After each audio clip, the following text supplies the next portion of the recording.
the F-Truck, or the F-Ute, as I've already been pulled up on.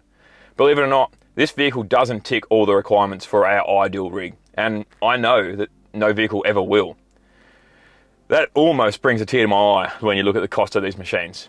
Let's take a look around and run you through the plans on getting this $200,000 truck ready for the Aussie Outback. That's right, $200,000, and we're still going to spend more money to get it fit for our purpose. I want to put you guys in a situation for a second. You get given a vehicle. You want to travel for a year with a caravan in tow. After the year, you give the vehicle back with no financial gain or loss. However, the catch is you need to pay for on-roads, you need to pay for incidentals, accidents, breakdowns, etc., and you need to keep it 100% legal. What's your vehicle of choice? Drop it in the comments below because I'm genuinely interested to see what you pick. While we're sitting in cab here, I'm going to run you through the plans. Now, thankfully, there's not too many. A UHF, first of all, it's 100% necessary when you're traveling, and second of all, a 12-volt switching system and monitoring to link up with what's happening on the back. I'm going to try and do it a little bit smart here because having things tech screwed onto a dash is not an option in my opinion. So I may have the option to download the required apps and link it all in with the factory Ford Sync 4 system. That would be amazing. Same with the UHF. It just doesn't get tech screwed onto a dash. I need to conceal that somewhere with a handpiece that's readily available to use. This vehicle is on the NB2 category, or in the NB2 category. What does that mean? Well, you can't just drive it with a car license. You need a minimum of a light truck license, and that's nationwide. Not only that, but the guidelines that are stated by the National Heavy Vehicle Regulator are pretty strict in some ways. There is more wiggle room in things like lift and tyres, but nearly every modification needs to be signed off by an engineer, even to the point of if I want to replace my fuel tank with a long range tank, for instance, that has to be mod plated by the appropriate engineer. So I'm currently sitting at 4717, which is obviously above the 4.5 tonne cutoff for a car license. I figure if we're already above that 4.5 tonne, we may as well go the maximum allowed for this vehicle, which is around 5.4 tonne. That will give me pretty well a payload of just under 2 tonne, which is great. And I'll still be able to withhold my 4.5 tonne towing as well. To do that, I'll definitely have to do suspension. That's a non-negotiable, but I'll probably do load rated wheels and tyres. And the key word there was load rated.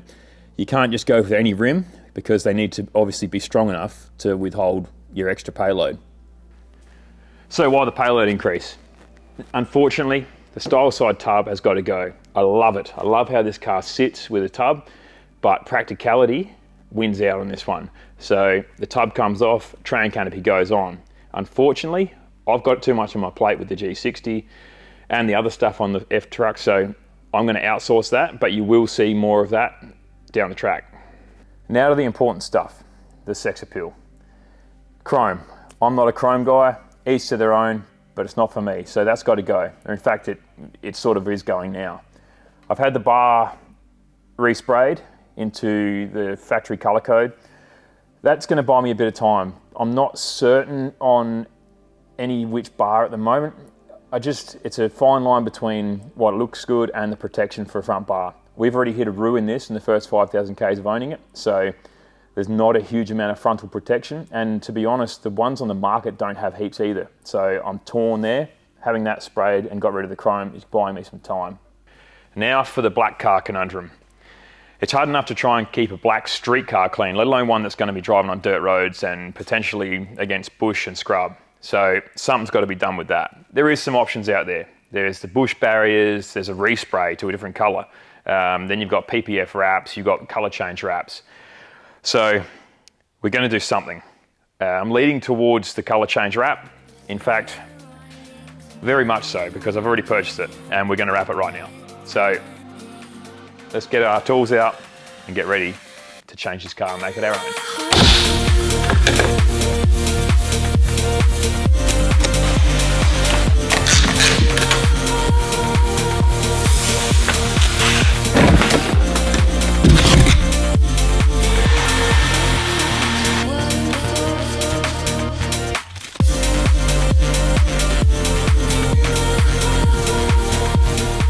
Now, If you've been around for a while, you would have noticed that the Y61 Patrol has been wrapped twice, a matte black and a matte olive drab. I didn't do them completely, but I have done repair panels. After I hit a roo, for instance, or damage on the tracks, I have wrapped panels. So I'm confident enough, and I'm not completely foreign to wrapping a car. First of all, you're gonna need some basic tooling. A good knife, some squeegees, felt and non-felt ones. I've got some smaller tools as well. You would also need some of this, I'm not even gonna try and pronounce it, but some alcohol to clean the panel thoroughly before you start. I mix that up about 70-30 into a spray bottle.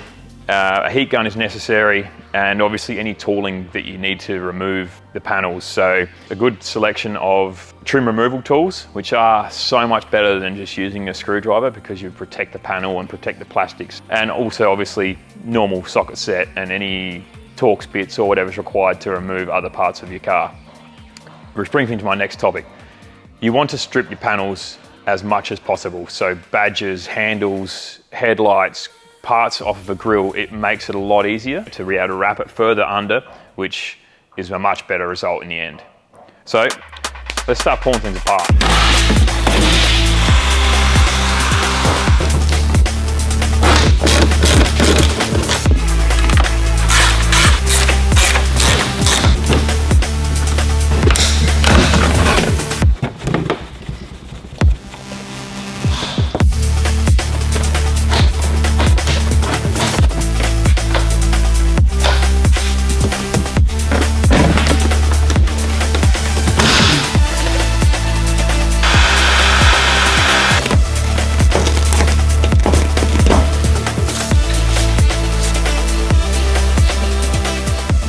I'm not going into depth in pulling a car apart. There's plenty of F-truck material, but for any vehicle as well. Just go on YouTube, do what you're doing right now, search pulling a panel apart, and it'll be on there somewhere. You want to keep all your bits. If you're going to pull multiple panels off at once, keep one panel in a little container. All your bits, your scrivets, your bolts, whatever, keep them all into one little container. I find that easier than putting them all into one. Or do what I've done, just do one panel at a time. Bang, bang, bang. Put it back together as much as you can, keeping in mind if you might pay to keep a piece out to get to the next panel. So a few little tricks I've learned over the years, and that's not just for wrapping, that's for general car ripping down anyway. Next stage, now we've got a clear panel, is to clean it. Like I said, this is like isopropyl alcohol or whatever it is. The panel's clean as it is, it's not dirty, but you want to get rid of any other little bits. Microfiber cloth is okay, just make sure you don't leave lint behind, but you also want to get in and over the edges because you will be pulling it around. So yeah, the cleaner the whole area is, the better. I will add, I am not a professional car wrapper. I'm just someone that gives things a crack. If you want to learn the ins and outs of wrapping a car, in this instance, there are heaps of good channels. Go and look at them guys, because they'll tell you right. I'm just winging it.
Other than a couple little holes I need to trim out, this guard is pretty well finished.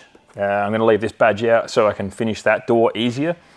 But as far as this episode, that's about it. You'll see this truck finish wrapped in the next episode. So hope to see you there.